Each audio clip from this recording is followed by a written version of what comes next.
ولم يكن له شريك في الملك ولم يكن له ولي من الذل وكبره تكبيرا۔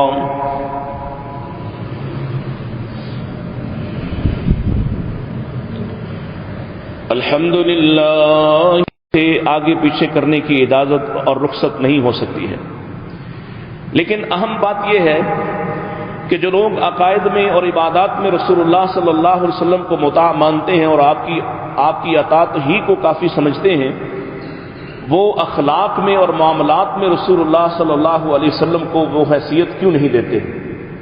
وہ حیثیت اپنے معاملات میں، اپنے گھریلو معاملات میں، اپنے خانگی معاملات میں، اپنے کاروبار میں، معیشت معاشرت میں کیوں نہیں دیتے ہیں؟ سو بنیادی بات عرض یہ ہے کہ رسول اللہ صلی اللہ علیہ وسلم ایسا نہیں ہے کہ آپ صرف عبادت کے لیے آئے تھے اور عبادت سکھانے آئے تھے، نماز تو آپ جیسی پڑھ لیں لیکن معاملہ آپ جیسا نہ کریں اور اس میں ہمیں رخصت ہوگی، یا آج آپ کی اطاعت کے تقاضے کچھ مختلف ہو جائیں۔ بعض لوگوں کا خیال ہے کہ یہ اس زمانے کی بات ہے کہ جب سمینا و اطعنا کی کہانی اور ہم بار بار علماء سے سنتے ہیں اور اس پر ہم بڑی واہ واہ بھی کرتے ہیں، سر دھنتے ہیں کہ واقعی اگر صدیق اکبر سے کہا جائے کہ مانو تو وہ مان لیتے ہیں، عمر فاروق سے کہا جائے مانو تو وہ مان لیتے ہیں، اور ادھر وہ سنتے تھے ادھر مان لیتے تھے، لیکن ہمارے لیے یہ تقاضا نہیں ہے۔ یہ مثالیں ان کے لیے ہیں اور یہ مثالیں دی بھی اسی لیے جاتی ہیں کہ ہم ان کا تذکرہ کرتے ہیں، حالانکہ یہ ساری امثال اور ساری مثالیں ہمارے لیے ہیں کہ اگر کوئی کامیاب ہوگا اس دین کو مان کر، چاہے وہ قرون اولیٰ کا مسلمان ہے اور چاہے وہ آج کا مسلمان ہے، طریقہ اور راستہ ایک ہی ہے۔ ایسا نہیں ہے کہ کل کے لیے اطاعت کا دائرہ کچھ اور تھا اور آج کے لیے اطاعت کا ضابطہ کچھ اور ہو جاتا ہے۔ ایسا نہیں ہے کہ کل تو جناب ابوبکر کا سر جھکانا اور گردن جھکانا لازم تھا اور آج میرے اور آپ کے لیے سر اٹھانا اور سر اٹھائے رکھنا اور اکڑائے رکھنا ضروری ہو گیا ہے، بلکہ آج بھی آپ کی حیثیت وہی ہے اور قیامت تک آپ کی حیثیت وہی رہے گی جو اللہ نے آپ کو عطا فرمائی ہے۔ وہ حیثیت کیا ہے؟ فلا وربک لا یؤمنون، تیرے رب کی قسم ہے یہ اس وقت تک مومن ہی نہیں ہو سکتے حتی یحکموک فیما شجر بینہم، جب تک کہ اپنے باہمی تنازعات میں، اختلافات میں، معاملات میں تمہیں اپنا حکم، سرپنچ، فیصل، چیف جسٹس نہیں مان لیتے۔ اگر تمہیں اپنا سربراہ نہیں مانتے، اگر تمہارے فیصلے کو نہیں مانتے، تمہیں فیصل نہیں مانتے، پھر یہ ایمان والے نہیں ہو سکتے۔ اچھا، ایمان والے ہو کر فیصل مان لیا، فیصل ماننے کے باوجود ثم لا یجدوا فی انفسہم حرجا مما قضیت، آپ کا فیصلہ آ جائے تو کس طرح ان کو ماننا ہے؟ دل کی تنگی کے ساتھ اگر مانے تو پھر بھی ایمان قابل قبول نہیں۔ اگر دل کے اندر بعض لوگ ہوتے ہیں وہ کہتے ہیں چلو جی کیا کرنا ہے، کیا کریں، اب سنت کی بات ہے، کیا کریں، اب دین نے ہم سے یہ تقاضا کیا ہے، یعنی دل سے ماننا نہیں چاہتا، مجبور ہے، اپنے آپ کو پابند محسوس کرتا ہے، دل اس کا بھی چاہتا ہے کہ یہ نافرمانی کرے، وہ رضا اور رغبت شامل نہیں ہے اطاعت میں۔ اللہ کا قرآن یہ بات کہانی سامنے رکھ رہا ہے کہ اگر یہ رضا اور رغبت کے ساتھ نہ مانے تب بھی ان کا ایمان قابل قبول نہیں ہو سکتا، اس لیے کہ یہ بنیادی شرط ہے ثم لا یجدوا فی انفسہم حرجا مما قضیت۔ کیسے ماننا چاہیے؟ وَيُسَلِّمُوا تَسْلِيمًا، ایسے ماننا چاہیے کہ سر تسلیم خم کر دیں۔ تسلیم کس کیفیت کو کہتے ہیں؟ جس میں اپنی ذرا سی بھی کوئی خواہش شامل نہ ہو، آپ جھکا دیں اپنی گردن کو، نبی کریم علیہ السلام کا فیصلہ آ جائے، آپ کی بات آ جائے، آپ کا قول آ جائے، پھر اس کے بعد ذرہ برابر بھی سوچ و بچار کرنا، ہاں یہ تو ہو سکتا ہے کہ یہ بات آپ کی ہے یا نہیں، یہ قول آپ کا ہے یا نہیں، اور قول کس درجے کا ہے۔ اگر یہ صحت کے تمام تقاضوں کو پورا کرنے کے بعد صحیح کہلاتا ہے تو پھر میرے پاس اس سے سر منہ انحراف کرنے یا ذرا سا اپنے دل میں تردد کرنے کی بھی اجازت نہیں ہے۔ تقاضے کل بھی وہی تھے اور آج بھی وہی ہیں، اطاعت رسول کے تقاضے، یہ اس کی گونج آپ سب کچھ کم ہو سکتی ہے، ذرا مجھے لگتا ہے شاید آواز سننے سنانے میں، اچھا ٹھیک ہے۔ تقاضے کل بھی وہی اور آج بھی وہی ہیں۔ بعض لوگوں کا خیال ہے کہ شاید اطاعت رسول کے تقاضے کل تو کچھ اور تھے اور آج میں جتنا مان لوں اتنا ہی کافی سمجھا جائے، میں اگر اتنا سا مان لوں کہ آؤں مسجد میں نماز پڑھوں، آپ کے ساتھ رفع الیدین کروں، آمین بالجہر کہوں، سینے پہ ہاتھ باندھوں، پاؤں کے ساتھ پاؤں ملاؤں، میں اتنا مان لوں تو کافی ہے۔ اور اسی پر علماء کو خوش ہو جانا چاہیے، اسی پر میرے معلمین کو خوش ہونا چاہیے کہ چلو کچھ تو مانتا ہے۔ یہ جو کچھ مانتا ہے جزوی طور پر مانتا ہے،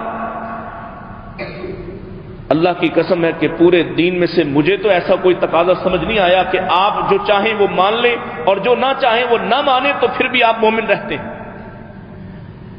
ہم نے تو جو قرآن پڑھا ہے یا آپ نے بھی پڑھا ہے، اس کا تقاضا کیا ہے؟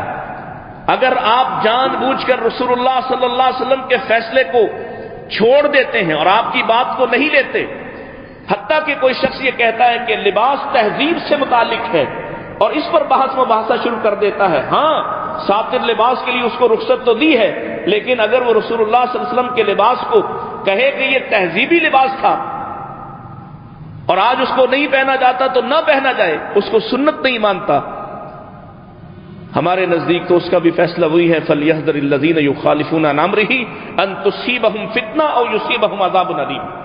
اگر کوئی اس بنیاد پہ رد کرتا ہے، اس بنیاد پہ چھوڑتا ہے، اللہ کے نبی علیہ السلام کی حیثیت کیا ہے؟ ذرا اس پر ایک آدھ مثال سمجھیے، پھر بات آگے بڑھاتے ہیں۔ بڑی معروف مثالیں ہیں، میں کوئی نئی بات نہیں کر رہا، اور آپ جیسے علمی مسند کے سننے سنانے والوں کو نئی بات کہاں سے سنائی جا سکتی ہے کہ دین تو 1400 سال پہلے مکمل ہو چکا، صرف استدلال ہے۔ نبی کریم علیہ الصلوۃ والسلام کی حیثیت، آپ کی تشریعی حیثیت کتنی اہم ہے اور کتنی حساس ہے، اس ایک حدیث کی طرف توجہ کیجئے کہ آپ حج کے ارکان سکھا رہے ہیں، مسجد نبوی ہے اور آپ لوگوں کو حج سے پہلے حج کی تعلیمات سکھا رہے ہیں کہ حج کیسے کرنا ہے، خذوا عنی مناسککم، مجھ سے حج کے طریقے سیکھ لو، اور آپ سکھا رہے ہیں خود احرام کی حالت میں کیا کچھ ممنوع ہے، کیسی کیسی پابندیاں ہیں، ہم داخل کیسے ہوں گے، کب ہوں گے، کیا کریں گے، پوری تفصیلات آپ بیان فرما رہے ہیں۔ اللہ اکبر۔ ایسے میں ایک شخص اٹھتا ہے اور سوال کرتا ہے، اور بڑا آسان سا سوال ہے، اس کا سوال صرف 3 باتوں پہ، افی کل عام یا رسول اللہ، اللہ کے رسول یہ جو آپ حج کا طریقہ بیان فرما رہے ہیں اور حج کی اہمیت بیان فرما رہے ہیں، کیا ہر صاحب نصاب پر، ہر صاحب حیثیت، ہر صاحب استطاعت پر ہر سال حج فرض ہوگا؟ اللہ اکبر، کتنا آسان سا سوال ہے، آپ کو چاہیے تھا کہ جواب دے دیتے، ایسا نہیں ہوا۔ اس نے ایک بار سوال کیا، آپ خاموش رہے، دوسری بار سوال کیا، آپ خاموش رہے، تیسری بار سوال کیا، آپ پھر بھی چپ رہے، وہ بیٹھ گیا۔ اب ظاہر ہے جس کو مجلس میں 3 بار اس کے سوال کا جواب نہ ملے، کچھ تو وہ بھی محسوس کرتا ہے کہ مجھے اہمیت نہیں دی، اور ہے کون؟ یہ گاؤں کا رہنے والا، ایک گاؤں کے قبیلے کا چودھری ہے، اقرا بن حابس تمیمی اس کا نام ہے، تھوڑا تلخ مزاج بھی ہے، تھوڑا سخت مزاج بھی ہے۔ اللہ اکبر، یہ وہی ہے جس نے سیدنا حسن کو جب آپ نے ممبر سے اتر کر چوما تھا تو کہنے لگا کہ اللہ کے نبی، میرے تو 10 لڑکے ہیں، میں نے تو کبھی نہیں ان کو پیار کیا، آپ بڑی محبت کر رہے ہیں۔ تھوڑا سخت مزاج بھی ہے، 3 بار سوال کیا، جواب نہیں ملا، اللہ کے نبی علیہ السلام خاموش رہے، مجلس ختم ہو گئی۔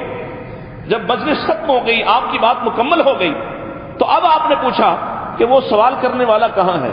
وہ کھڑا ہوا، جی یا رسول اللہ حکم فرمائیے۔ آپ نے فرمایا تمہارا سوال کیا تھا؟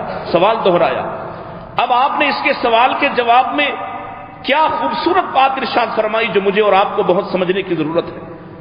فرمایا اگر میں تیرے سوال کے جواب میں لو قلت، تو نے یہ سوال کیا تھا آفی کل عام یا رسول اللہ، کیا ہر سال حج فرض ہے، اور میں تیرے جواب میں تیرے سوال کے بدلے میں صرف اتنا کہتا لو قلت نعم، یس، ہاں، صرف ہاں کہہ دیتا اور کچھ نہ کہتا، اس کی کوئی وضاحت، کوئی تشریح، کوئی تفہیم بیان نہ کرتا، صرف اتنی سی بات کہہ دیتا نعم، لو وجبت، میرے اتنا سا کہنے کی وجہ سے تمام صاحب حیثیت لوگوں پر، مالدار لوگوں پر قیامت تک ہر سال حج فرض ہو جاتا۔ یہ آپ کی بات کی اہمیت ہے، یہ آپ کے قول کی اہمیت ہے۔ قول، بات، یہ تو بہت بات کی بات ہے۔ اگر رسول اللہ صلی اللہ علیہ وسلم کسی کو کچھ کرتا دیکھ کر صرف چپ رہ جائیں، آپ اس کو منع نہ کریں، آپ اس کی تحسین نہ کریں، صرف خاموش رہ جائیں۔ اللہ کے نبی علیہ السلام کی خاموشی بھی دین ہے۔ اللہ کے نبی کی خاموشی بھی، بولیے ذرا، پتہ لگے آپ مجھے سن رہے ہیں، کسی اور کو تو نہیں سن رہے۔ رسول اللہ علیہ السلام کی خاموشی بھی دین ہے۔ جس نبی کی خاموشی بھی دین ہو، اس نے معاشرت کے سارے راستے بیان کیے ہوں، معاملات سکھائے ہوں، اس نے ایک ایک بات اس حد تک ابھی جب میں آپ کے پاس آنے کے لیے اپنی جرابیں پہن رہا تھا تو مجھے رسول اللہ صلی اللہ علیہ وسلم کی تعلیم یاد آ رہی تھی کہ پیارے نبی علیہ السلام نے رات کے اترے ہوئے کپڑے صبح پہننے کے آداب سکھائے۔ رات آپ نے کپڑے اتارے، آپ نے قمیص اتاری، آپ نے اپنے موزے جرابیں اتاری، آپ نے اپنے جوتے اتارے، صبح پہننے کے آداب کیا ہیں اللہ کے نبی نے یہ بھی سکھا دیا ہے۔ جس نبی نے اس حد تک سکھایا ہو، اس نبی کے ماننے والے شادی بیاہ میں اپنی مرضی کریں، اس نبی کے ماننے والے مرنے والوں کی رسومات اپنی مرضی سے کریں، اس نبی کا کلمہ پڑھنے والے سارے کاروباری معاملات اپنی مرضی سے کریں اور کہیں کہ یہ آج کے زمانے کے اور آج کے عہد کے تقاضے ہیں، ہرگز نہیں۔ رسول اللہ صلی اللہ علیہ وسلم جو دین لے کر آئے ہیں وہ ہمہ جہتی ہے، وہ کوئی عبادات کا دین نہیں ہے۔ یہ کوئی عیسیٰ علیہ السلام کی طرح آپ کو اس طرف لے کر نہیں آیا کہ آپ اپنے گھر میں بیٹھ جائیں، یہ آپ کو معاملات سکھاتا ہے۔ اس صحابی کو یاد کیجئے، غالباً سلمان فارسی رضی اللہ تعالیٰ عنہ، جن سے ایک یہودی نے مذاق کیا کہ لگتا ہے تمہیں تو تمہارے نبی واش روم جانا، ٹوائلٹ جانا، پخانہ کرنے کے آداب بھی سکھاتے ہیں۔ تو صحابی اس پر پریشان نہیں ہوا، نہ اس نے یہ کہا کہ نہیں اس میں ہم اپنی مرضی کرتے ہیں، کہا ہاں اللہ کی قسم ہے میرے نبی نے ہمیں یہ بھی سکھایا ہے، اللہ کے نبی نے ہمیں منع کیا ہے لا یستقبل القبلہ، اللہ کے نبی نے منع کیا ہے ولا یستدبرھا، آپ نے ہمیں کہا نہ قبلے کی طرف رخ کر کے بیٹھنا ہے نہ اس کی طرف پش کر کے بیٹھنا ہے، اور فرمایا ولا یستنجی منہ بالیمین، میرے نبی نے مجھے یہ سکھایا ہے کہ کبھی بھی اپنے داہنے ہاتھ سے اپنے وجود کو صاف نہیں کرنا ہے۔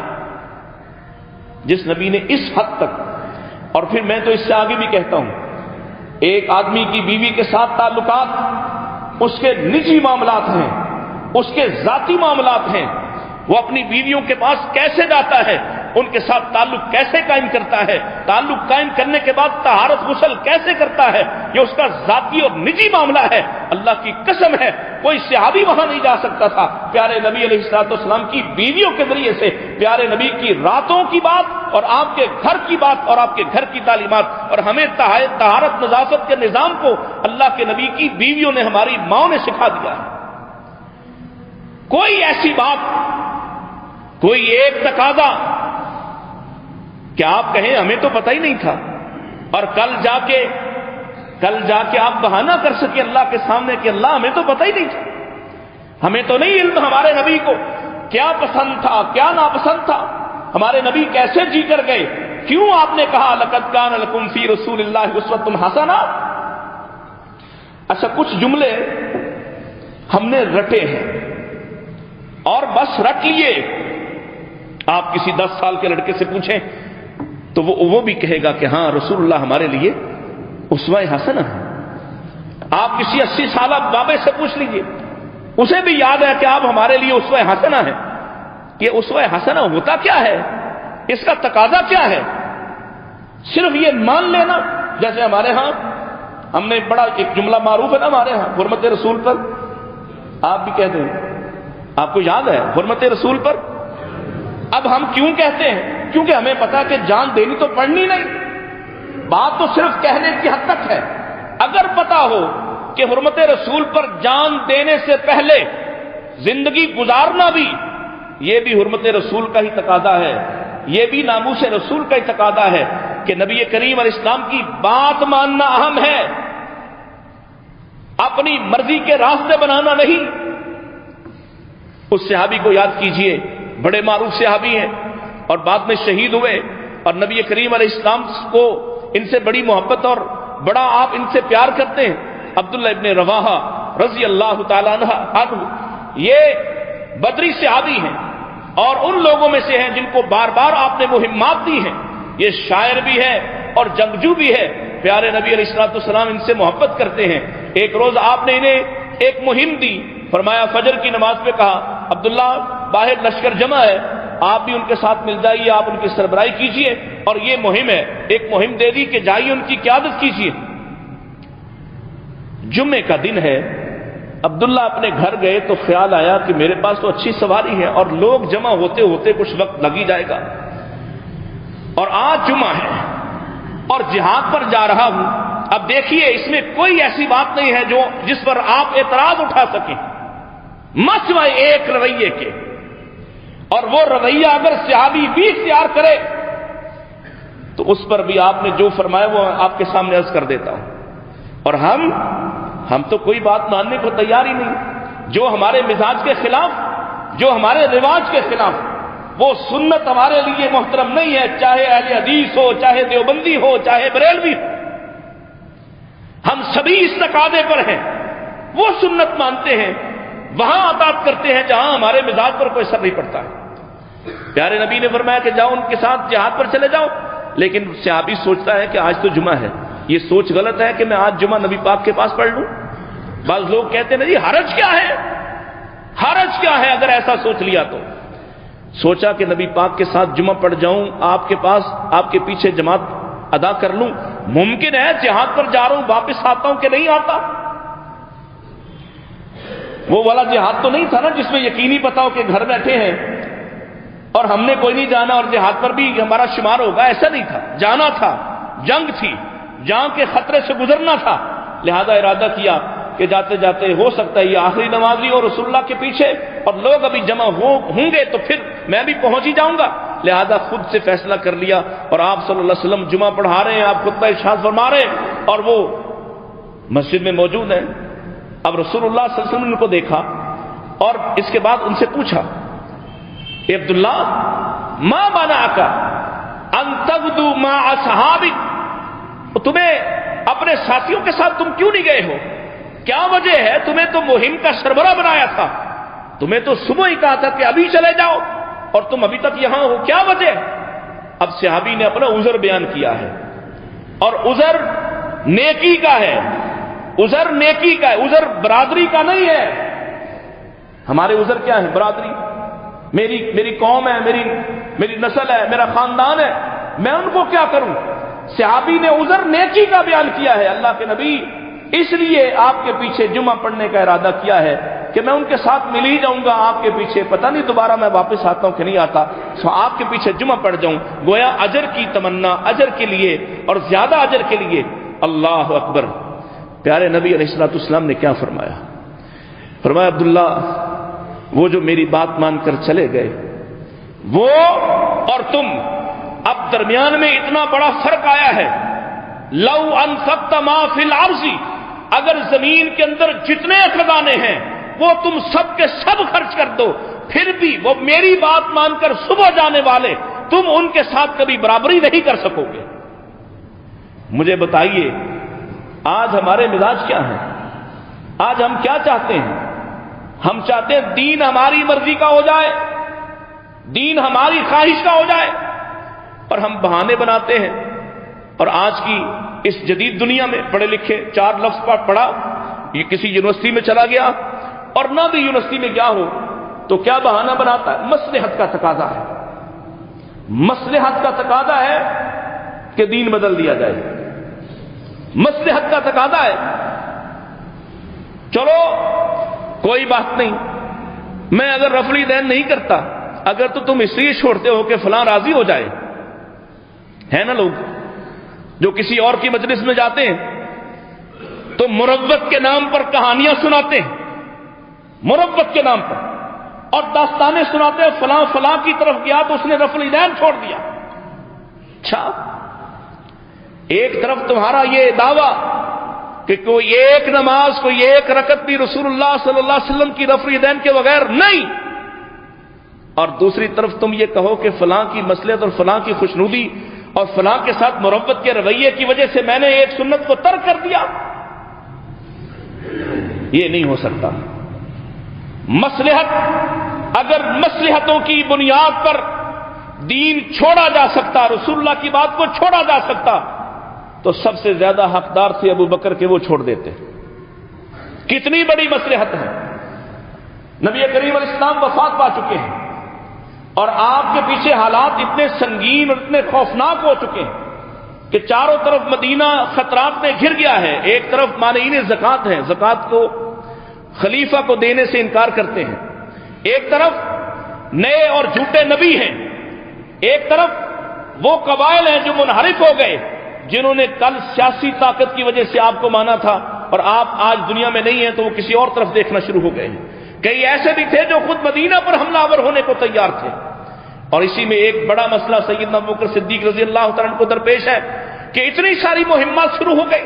نبی پاک علیہ الصلوۃ والسلام نے غزوہ موتا کا بدلہ لینے کے لیے اسامہ بن زید کی سرکردگی میں اپنی زندگی کا آخری لشکر روانہ کیا، اور وہ باہر مدینہ کی ایک منزل پر پڑاؤ ڈال کر انتظار کر رہے تھے کہ نبی پاک کی صحت کی خبر ملے، پھر آگے بڑھتے ہیں۔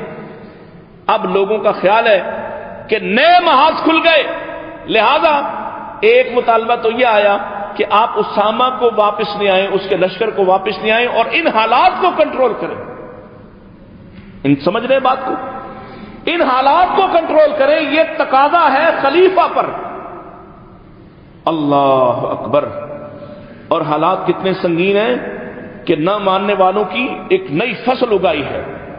اور جناب ابوبکر رضی اللہ تعالی نے کیا فرمایا کہ مجھ میں تو ایسی طاقت نہیں کہ میں رسول اللہ کا بھیجا ہوا لشکر واپس لے لوں۔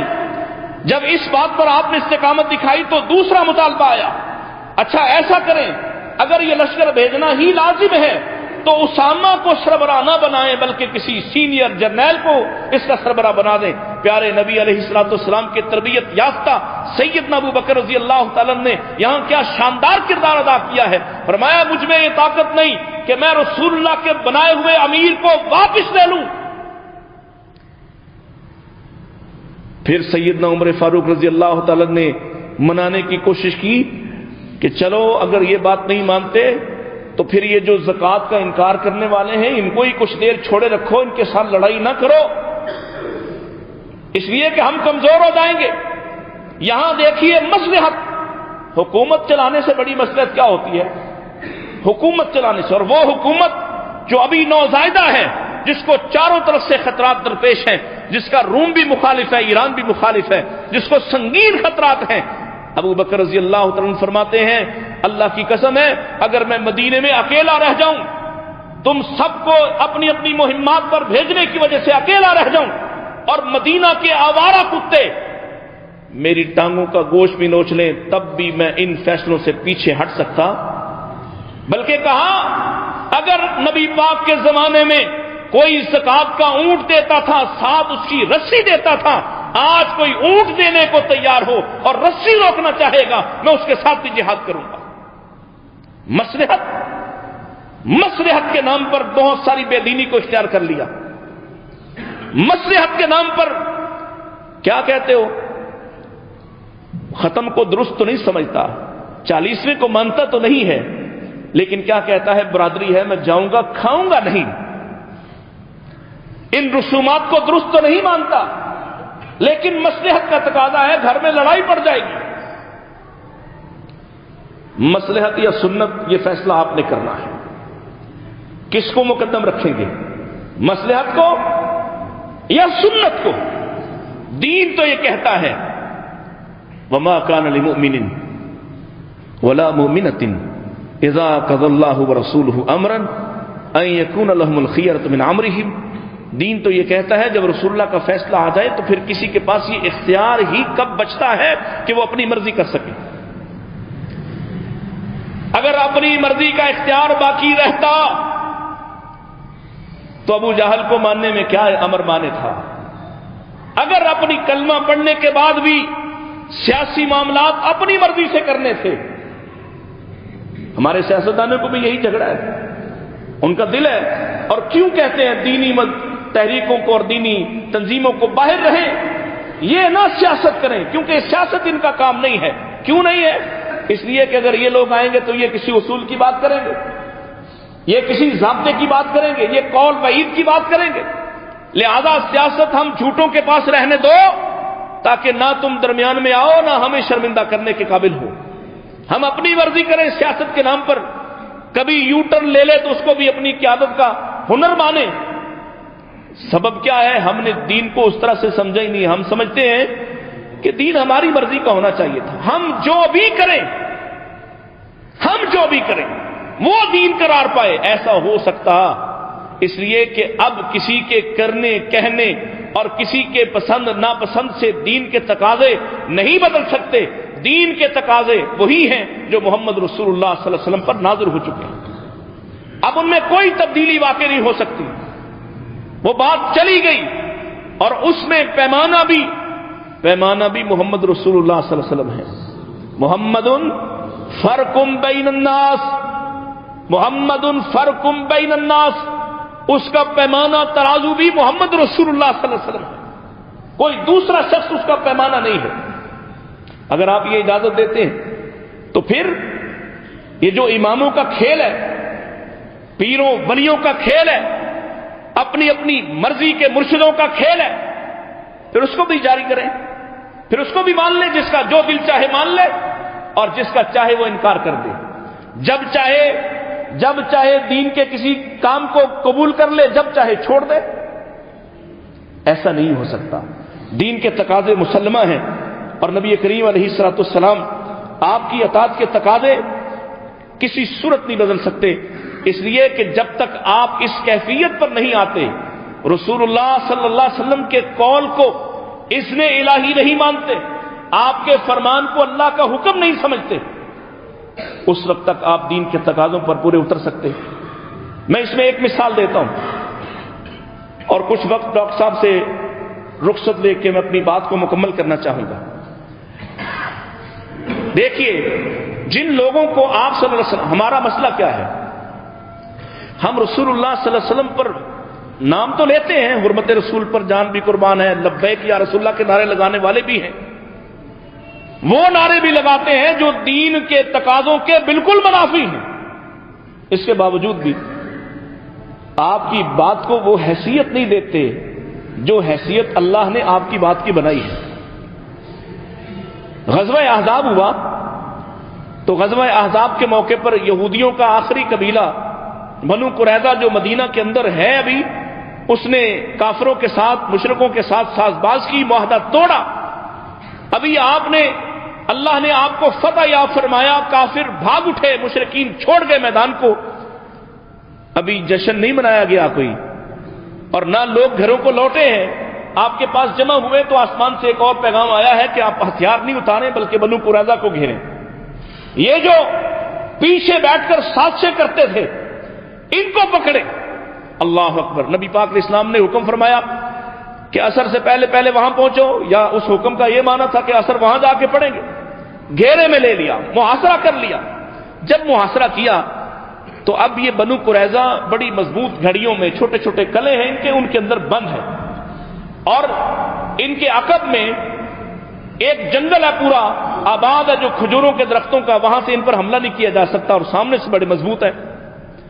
رسد کی کوئی کمی نہیں. محاصرہ طویل ہوا تو رسول اللہ صلی اللہ علیہ وسلم نے ارشاد فرمایا کہ یہ جو کھجوروں کے درخت ہیں ان کو کاٹ کر رستہ بناؤ.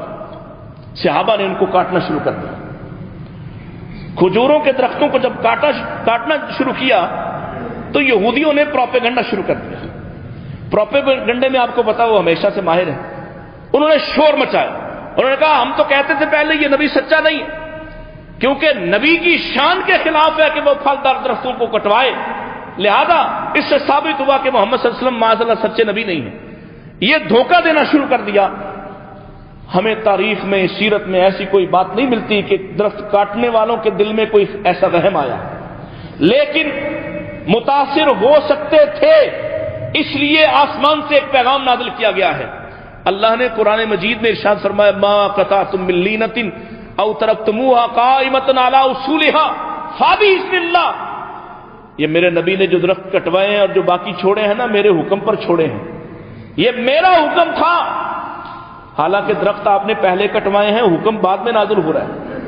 درخت پہلے کٹے ہیں آسمانی وحی بعد میں آ رہی ہے، کلام الہی بعد میں آ رہا ہے، آپ درخت پہلے کٹوا چکے ہیں۔ مگر کمال جانیے، اور ایسی سرشار لوگ، ایسے مطیع لوگ، ان کو یہ بات سمجھ میں آئی کہ قول رسول اصل میں قول الہی ہے، پیارے نبی علیہ الصلوۃ والسلام، اور یہ حکم پہلے قرآن میں نہیں ہے کہ آپ یہ درخت کٹوائیے۔ ابھی آپ نے اپنی زبان سے حکم جاری کیا، صحابہ نے درخت کاٹے، آیت مبارکہ بعد میں ان کے پروپیگنڈے کے رد نازل ہوئی ہے۔ یہ کیا کہانی ہے؟ اس لیے کہ اس معاشرے نے یہ مان لیا، اور تبھی اطاعت ہوتی ہے۔ جس دن میرا معاشرہ مانے گا کہ نبی کریم علیہ الصلوۃ والسلام کا لباس پہننا بھی آسمانی شریعت کے مطابق، جس دن میرا معاشرہ مانے گا کہ رسول اللہ کا کھانا بھی آسمانی شریعت کے مطابق، جس دن میرا معاشرہ یہ سمجھے گا کہ اللہ کے نبی جن چیزوں کو ناپسند کرتے تھے یہ اللہ کے حکم کی بنا پر تھا، اس دن ان کا رویہ بدل جائے گا۔ اس دن یہ آ کے یہ کہانی نہیں سنائیں گے، واضح صریح اور صحیح احادیث کے مقابلے میں اپنے ائمہ کے اقوال پیش نہیں کریں گے۔ ابھی تو یہی ہو رہا ہے نا، نہیں ہو رہا؟ آپ کے شہر میں نہیں ہوتا؟ ہوتا ہے ہر جگہ۔ رسول اللہ کے فرمان کو سنا اور پرکھنے کے لیے اپنے امام کے پاس چلے گئے، پرکھنے کے لیے اپنے مولوی کے پاس چلے گئے۔ نہیں تو میں آپ کو ایک مثال دے دیتا ہوں، ایک آزمائش، ایک پرکھ آپ کے سامنے رکھ دیتا ہوں۔ نبی کریم علیہ الصلوۃ والسلام اپنے گھر سے برآمد ہوئے، تشریف لائے، دیکھا مغرب کی نماز، مغرب کی اذان ہو چکی ہے، لوگ آپس میں باتوں میں مصروف ہیں کہ اللہ کے نبی نے کچھ دیر لگی آپ کو آنے میں، لوگ اپنی باتوں میں مشغول ہیں۔ پیارے نبی مسجد میں کھڑے ہوئے اور بلند آواز سے کہا، جزاک اللہ، آپ نے بلند آواز سے کہا، صلو قبل المغرب۔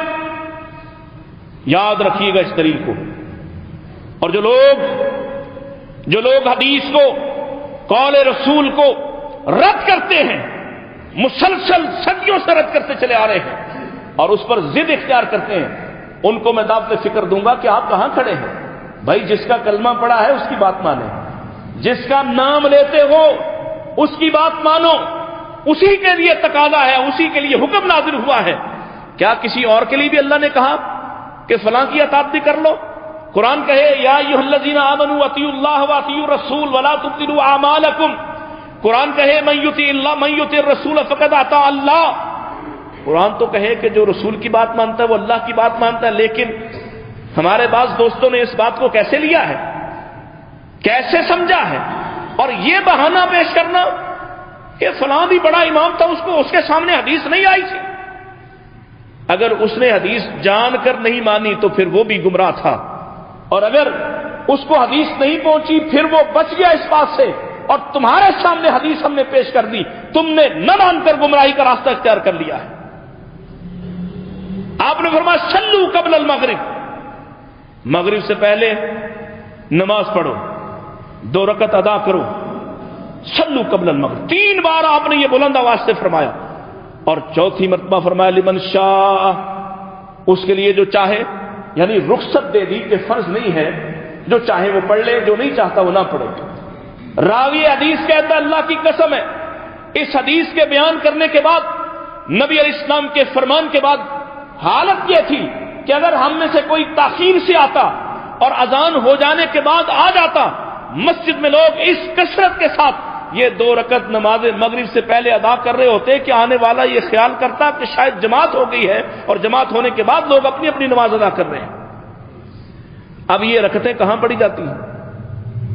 کوئی ہے دوسری مسجد جس کی پیشانی پر لکھا ہو اہل السنہ والجماعت اور وہ حدیث رسول کو مانتا ہو؟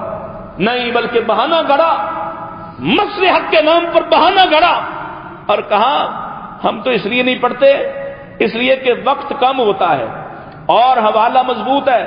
میرے پاس یہاں ایک ایسی شخصیت بھی ہے جو ابھی حوالہ بتا سکتی ہے، حوالہ مضبوط ہے، تمہاری کتابوں میں لکھا، تم نے لکھا، اور تم اس کو آج تک اپنے امام کے قول کو جپتے ہو، نبی پاک کی حدیث کو چھوڑ دیتے ہو۔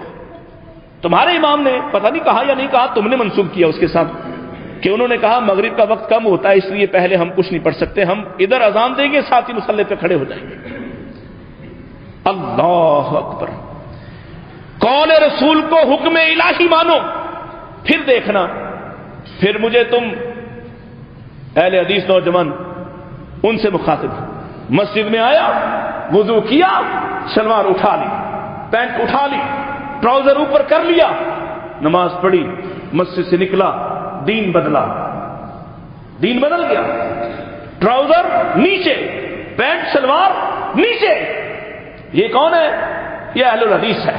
اچھا, تمہارے لیے تو یہ حدیث نہیں آئی تھی, تمہیں یہ حدیث نہیں پہنچی. حدیث تو ہے لیکن کیا کریں, معاشرے میں رہنا ہے, لوگ پھر باتیں کرتے ہیں, لوگ تانا دیتے ہیں. تم حدیث کے لیے تانا برداشت نہیں کر سکتے, تم حدیث کے لیے طنز برداشت نہیں کر سکتے, تم پیارے نبی علیہ السلام کے فرمان کو اس طرح سے چھوڑ دو گے. اللہ اکبر. اور صرف اتنا ہی نہیں, تمہیں تو یہ حدیث بھی ہمارے خطیب امام ہمارے علماء نے بیان کی ہوگی کہ اللہ کے نبی علیہ السلام نے فرمایا ثلاثۃ, تین بندے ایسے ہیں لا یکلمہم اللہ یوم القیامہ, جن سے اللہ قیامت کے روز کلام نہیں کرے گا, ولا ینظر الیہم, ان کی طرف نظر رحمت سے نہیں دیکھے گا, ولا یزکیہم, اور جن کا حساب ہی ملے گا. ان میں ایک العاق لوالدی, والدین کا نافرمان, دوسرا ومدمن الخمر, شراب کے نشے میں مستقل دھت رہنے والا, اور تیسرا والمسبل الازار, اپنے کپڑے کو, اپنی شلوار کو, اپنی پینٹ ٹراؤزر کو, اپنے تہبند کو اپنے ٹخنوں سے نیچے لٹکانے والا. اب آپ کو مصلحت کوش کیا کہے گا؟ وہ جی ہم تو کوئی تکبر نہیں کرتے. کس نے کہا نہیں کرتے؟ تمہارے کہنے پر مان لے. تم کہتے ہو کہ تکبر نہیں کرتے, لیکن حدیث سن کر بھی نہ ماننا اصل میں تکبر نہیں ہے تو اور کیا ہے؟ حدیث سن کر تمہارے دل میں تکبر نہیں ہے, کیسے مان لیں؟ تمہارے دل میں تکبر ہے, مگر نہ تم رسول اللہ کی بات سنتے, جس کا کلمہ پڑا ہے اس کی بات سن کر اسی وقت اپنی شلوار پینٹ ٹراؤزر کو آج کے بعد اونچا کر لیتے, کبھی نیچے نہ ہونے دیتے, بہانے سے مت چھوڑتے. اور آخری باتیں, اللہ اکبر, نبی کریم صلی اللہ علیہ وسلم کے قول پر اور آپ کی پیشگوئیوں پر اور آپ کے وعدوں پر یقین, لیکن یہ اسے حاصل ہوگا جو رسول اللہ کی اطاعت کے تقاضوں کو سمجھتا ہے. وگرنہ امید لگائے بیٹھے ہیں سبھی, وہ بھی جس نے رسول اللہ سے عقیدہ نہیں لیا ہے, وہ بھی امید لگا کے بیٹھا, جو مانتا ہے, جو کہتا ہے, جو دعوت دیتا, دھوکہ دیتا ہے, اور اللہ کے وجود کو ہر وجود کا حصہ بنا کے بیٹھا ہے, اللہ کی کرسی کو نہیں مانتا ہے, اللہ کے عرش کی کیفیات کو تسلیم نہیں کرنا چاہتا ہے, وہ بھی سمجھتا ہے کہ میری صفات, میری سفارش نبی پاک کر دیں گے. اور وہ جو سنت کو اہمیت نہیں دیتا ہے, وہ جو رسول اللہ کی حدیث کو اہمیت نہیں دیتا ہے, آپ کے فرمان کو دین نہیں سمجھتا ہے, وہ بھی سمجھتا ہے کہ میں تو پکا جنتی ہوں. اور یہ سفارش کا حق ہر مسلمان, میں نے آج تک کوئی ایسا بندہ نہیں دیکھا جو فکر مند ہو کہ اگر میں نے یہ کیا تو میں کہیں رسول اللہ صلی اللہ علیہ وسلم کے اس حق کے شفاعت اور آپ کی سفارش کے حق سے باہر نہ نکل جاؤں. صحابی ہیں, صحابی وَكُلًّا وَعَدَ اللَّهُ الْحُسْنَى, جن کے ساتھ اللہ نے سب کے ساتھ جنت کا وعدہ کیا ہے, جن کے لیے اللہ فرماتا رضی اللہ عنہم ورضوا عنہ, اللہ ان سے راضی ہے, اللہ سے راضی ہیں, جن کا نام لے لے کر کہا یہ جنتی ہے. صحابہ ان کو فکر لگی ہوئی. ایک حدیث ہے, میں جلدی سے اس کا مفہوم آپ کے سامنے عرض کر دیتا ہوں, حالانکہ مجھے رخصت مل گئی ہے کہ اپنی بات مکمل کرنے کے لیے جتنا چاہوں وقت لیتا ہوں, اور ہو سکتا ہے اس کے بعد آپ کہیں کہ وہ 12:45 والا وعدہ کیا ہوا, تو کچھ سفر کا مارجن دے دے. اللہ اکبر, صحابی ہیں, سمجھیے گا میری بات کو. قول رسول پر اعتماد, جنہیں اعتماد آیا نا, بھوکے تھے آپ, خود بھی بھوکے تھے, صحابہ بھی بھوکے ہیں. حالات کتنے خوفناک ہیں. وہ حضرت حذیفہ کی ایک روایت ہے جس میں وہ فرماتے ہیں کہ اللہ کے نبی رات کو نماز پڑھ رہے ہیں اور آپ بار بار اپنی نماز کو جب ختم کر رہے ہیں, نفلی نماز ہے, بار بار رخ کر کے پیچھے پوچھتے ہیں کون ہے جو تم میں سے جاسوسی کرنے جائے دشمنوں کی, خبر لے کر آئے. خبر لے کر آئے, اس کے لیے جنت ہے. حضرت حذیفہ کہتے ہیں کوئی نہ اٹھا. جنت کے وعدے پر صحابہ میں سے کوئی نہ اٹھا. نہیں اٹھا. پھر تھوڑی دیر بعد آپ نے دوبارہ اپنی نماز مکمل کی. پھر کہا کون ہے جو تم میں سے جاسوسی کرنے کے لیے ہے دشمن کی غزوہ احزاب کے حالات ان کی خبر لے کر آئے. جنت کی ضمانت ہے, ساتھ واپسی کی بھی ضمانت ہے. صحابہ حضرت حذیفہ کہتے ہیں پھر بھی کوئی نہ اٹھا, یعنی زندہ واپس آنے کی ضمانت مل رہی ہے. اور ایسا نہیں تھا کہ انہیں قول رسول پر اعتماد نہ ہو, ایسا نہیں تھا کہ نبی پاک کی بات پر انہیں اطمینان نہ ہو, پھر بھی کوئی نہیں اٹھا. نبی علیہ الصلوۃ والسلام نے تیسری دفعہ نماز شروع کر دی. حضرت حذیفہ کہتے ہیں جب نماز ختم کی تو آپ نے تیسری مرتبہ ارشاد فرمایا کون ہے جو جنت کی ضمانت پر جائے, واپس آنے کی ضمانت پر جائے, اور میں اس کے لیے دعا کروں کہ کل قیامت کے دن جنت میں میرا ہمسایہ ہو. لیکن حضرت حذیفہ کہتے ہیں پھر بھی کوئی نہ اٹھا.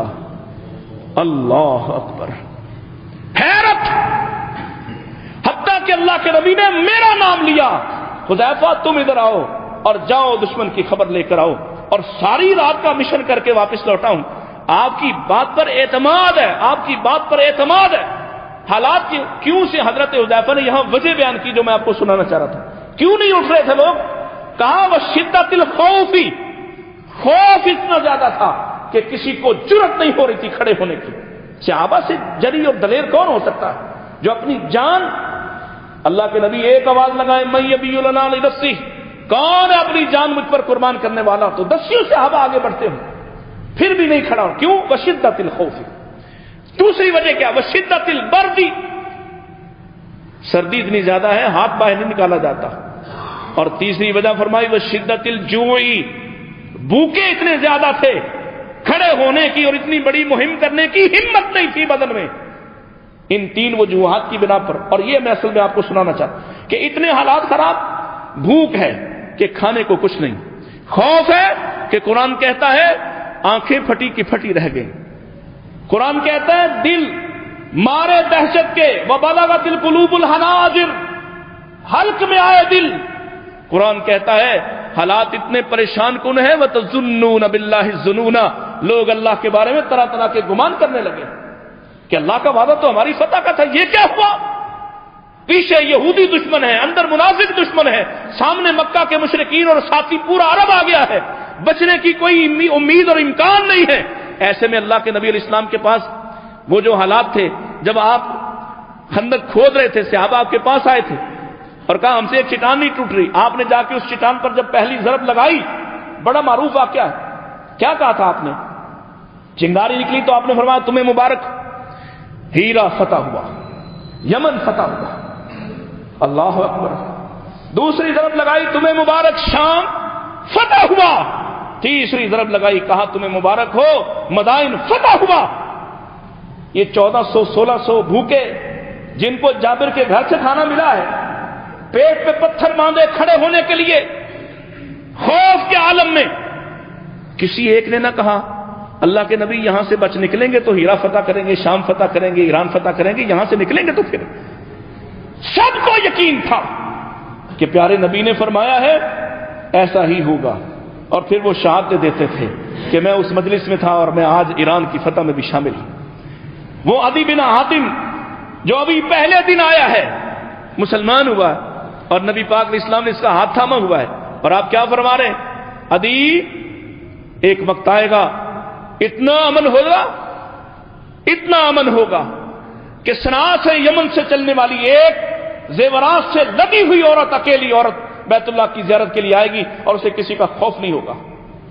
تو حضرت عدی کہتے ہیں میرے دل میں آیا کہ میرا قبیلہ بنو تیم یہ تو چوروں کا قبیلہ ہے, اس کے راستے میں ہے, اس سے کیسے بچے گی؟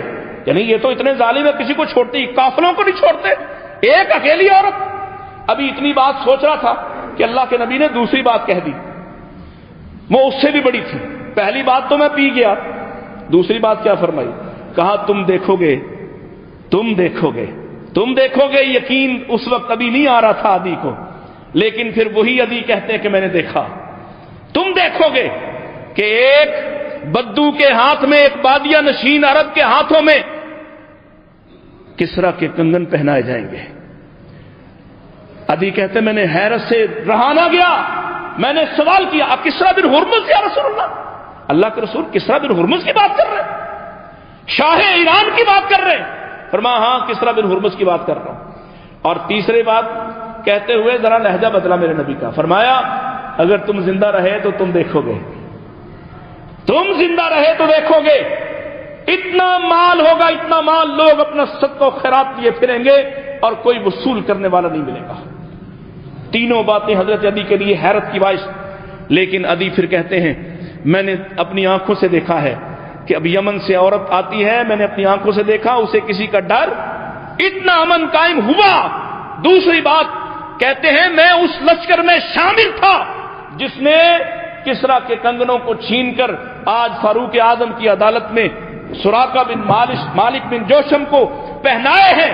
سارے زمانے نے دیکھے کہ آج وعدہ پورا ہوا ہے، اور جو زندہ رہے گا وہ دیکھے گا تیسرا وعدہ بھی میرے نبی کا پورا ہوگا۔ اور وہ کب ہوا؟ عمر بن عبدالعزیز آئے، اتنا مال، لوگ ہفتوں اپنا مال لیے پھرتے ہیں، کوئی مسکین محتاج پوری سلطنت میں نہیں ملتا، مال واپس آ گیا، سرکاری ہرکارے بھی واپس لے کے آئے کہ کوئی محتاج نہیں ملتا۔ حضرت عمر بن عبدالعزیز نے کہا اب ایسا کرو، اس سے یہ جو غلہ خریدو اور پہاڑوں پر پھیلا دو کہ عمر کی اس سلطنت سے گزرنے والا کوئی پرندہ بھی بھوکا نہ رہے۔ نبی پاک کے وعدے پورے ہوں گے تو آپ کا وعدہ جو میں نے پہلی ایک حدیث سنائی، کل امتی یدخلون الجنہ الا من ابا، یہ آپ کا وعدہ ہے، یہ رسول اللہ کا وعدہ ہے، یہ پورا بولیے ہوگا نا؟ کل امتی یدخلون الجنہ، یہ میرے نبی کا قول ہے، میرے نبی کا وعدہ ہے۔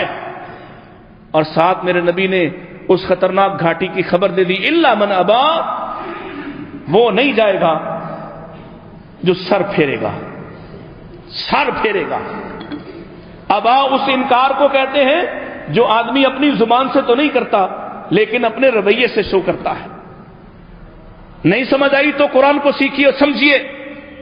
اللہ نے فرشتوں سے کہا ہے سجدہ کرو، فسجدوا، وہ سب کے سب سجدہ کرتے ہیں، الا ابلیس، مگر ابلیس کے، ابا واستکبر، اس نے سر پھیرا ہے اور استکبار کیا ہے، تکبر اختیار کیا ہے۔ اور جب اس سے پوچھا کہ تمہیں کیا تکلیف ہوئی ہے، اس نے یہ نہیں کہا کہ تم نے تو فرشتوں کو کہا، اس نے کوئی اور بہانہ نہیں بنایا، اس نے تکبر کا اظہار کرتے ہوئے کہا انا خیر منہ، میں اس سے بہتر ہوں، خلقتنی من نار وخلقتہ من طین، مجھے تو آگ سے بنایا گیا اور یہ مٹی سے بنا ہوا ہے، میں بہتر ہوں۔ ابا اس انکار کو کہتے ہیں جو زبان سے نہیں کیا جاتا۔ اللہ کی قسم ہے، آج آپ اپنے آپ پر غور کیجئے، میں اپنے آپ پہ کرتا ہوں، آج بہت ساری ایسی باتوں پہ نبی علیہ الصلوۃ والسلام کے اقوال، احادیث، فرامین، ہم زبان سے کچھ نہیں کہتے، ہم زبان سے نہیں کہتے کہ ہم نہیں مانیں گے، لیکن عملاً ہم نہیں مانتے، عملاً ہم سر پھیرتے ہیں۔ کل امتی یدخلون الجنہ، میرے سارے امتی جنت میں داخل ہوں گے، الا من ابا، ما سوائے ان کے جو سر پھیرنے والے ہوں گے۔ حیرت سے صحابہ نے پوچھا کہ ایسا بھی کوئی طبقہ ہوگا جو آپ کی بات پہ سر پھیر دے؟ قیل من یابا یا رسول اللہ، اللہ کے نبی وہ کون ہو سکتا ہے کہ آپ کی بات سنے اور انکار کر دے؟ تو اس پر آپ نے یہ نہیں وضاحت نہیں کی ان کی کہ وہ کون ہوں گے، سیدھی سی بات، آسان سی بات فرمائی، من اطاعنی فقد دخل الجنہ، جو میری بات پہ اختیار کرے گا، جو پیروی کرے گا وہ جنت چلا جائے گا، ومن عصانی فقد ابا، جو میری بات نہیں مانے گا وہ انکار کرے گا، وہ جنت جانے سے انکار کرے گا، جنت جانے سے، کیونکہ آپ کا امتی ہو اور جنت نہ جائے یہ ہو نہیں سکتا۔ اور اگر ہم اس کی رعایت بھی دیں کہ چلو پہلی دفعہ نہ جائے تو آخر کار جنت میں آ ہی جائے گا، اگر اس کے اعمال اچھے نہ ہوئے تو جہنم سے ہو کر بھی آپ کی امت کا کوئی فرد جہنم میں نہیں رہے گا، لیکن وہی پیچھے رہ جائیں گے جو آپ سے نہ عقیدہ لینے کو تیار، نہ عمل لینے کو تیار، نہ عبادت لینے کو تیار، نہ آپ کے معاملات لینے کو تیار۔ میرے پاس وقت نہیں بچا وگرنہ میں آپ سے بات کرنا چاہتا تھا کہ میرے بھائی اہل حدیث کے بارے میں کیا شکوہ ہوتا ہے، کہتے ہیں اس کا عقیدہ بڑا اچھا ہے، اس کی عبادت بڑی اچھی ہے، یہ سنت کا بڑا پابند بنتا ہے، لیکن اخلاق اچھے نہیں ہیں، زبان بڑی سخت ہے۔ تو کس کے ماننے والے ہو؟ جس کی زبان پر اپنے پرائے سب یہ کہتے ہیں اس کی زبان بڑی اعلیٰ ہے، جس کے گلے میں کپڑا ڈالنے والا، کپڑے کو بل دینے والا سختی اور درستی سے بات کرنے والا، بدتمیزی کرنے والا بھی، جب اس سے آپ نے پوچھا نا آخر میں کہ تمہیں ڈر نہیں لگا تم نے میرے ساتھ میری فوج کے سامنے یہ سلوک کیا، تو اس نے کیا کہا تھا؟ اعتماد ہے آپ کے بارے میں، آپ کی زبان، آپ کے اخلاق پر کیا اعتماد ہے؟ کہنے لگا انک لا تکافی السیئۃ بالسیئۃ، مجھے یقین تھا کہ تم برائی کا بدلہ برائی سے نہیں دیتے ہو۔